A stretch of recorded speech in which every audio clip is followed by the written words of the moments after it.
Good morning, Pelham Road. Today I'm coming to you from my library, my office actually. I have a lot of books in my library, and that's one of the things that for the rest of the week I'm sort of going to introduce to you. My books are divided much like a library at a city library. There's various sections. But one section of my library is, in fact, it's two shelves, are made up of books that have meant the world to me.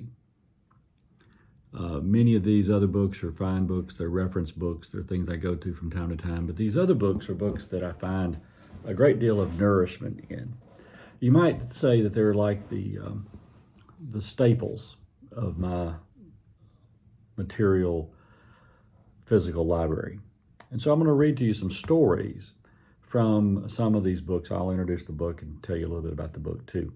But before I do that today, ran across this in my files and thought y'all might be interested in it. At the top it says, if 99.9% is good enough, then. So this is just for instance, if 99.9% is good enough, then 12 newborns will be given to the wrong parents every day. I mean, if we got it 99.9% right, 12 kids would still go home with the wrong parents. If we got 99.9% of the Webster's Dictionary correct, there would still be 315 entries into the dictionary that would be misspelled. And how about this one? If we got 99.9% of all landings at Chicago's O'Hare Airport safe, 2 a day would be unsafe. How about this one? If we got 99.9% of all prescription drug orders and refills correct, we would still have 20,000 incorrect drug prescriptions written and distributed this year. 20,000. Wow. All right, something to think about. This morning's devotion is coming to you from a book. It's called The Book of Virtues by William Bennett. I've used this book a long time. I mean, it's actually kind of falling apart. I'm holding it together here. And he didn't write the book. He collected under various themes like perseverance, hope, self-discipline. He he collected stories and included them in there.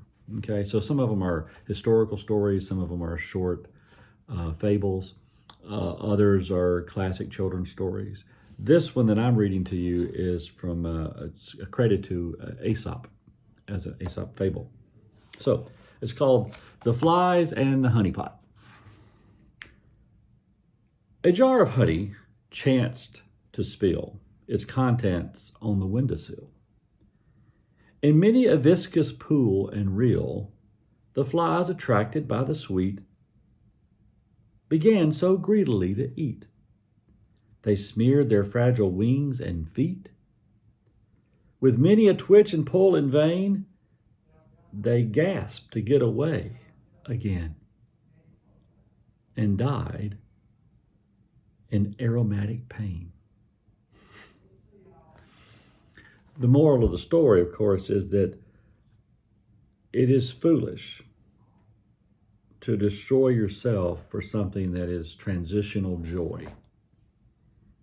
It's listed under self-discipline in this book. The point is, these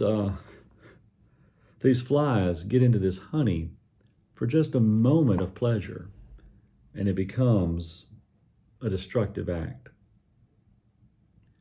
Sometimes self-discipline, how about this, all the time, self-discipline is underappreciated. The ability to say no, the ability to say stop, the ability to say, I'm not going to participate. That's just going to give me 30 seconds of pleasure and probably 10 minutes or 30 minutes or an hour's worth of misery. Oftentimes it's a couple of days of pleasure and a lifetime of misery. So let's learn from the flies in the honeypot. Have a good day.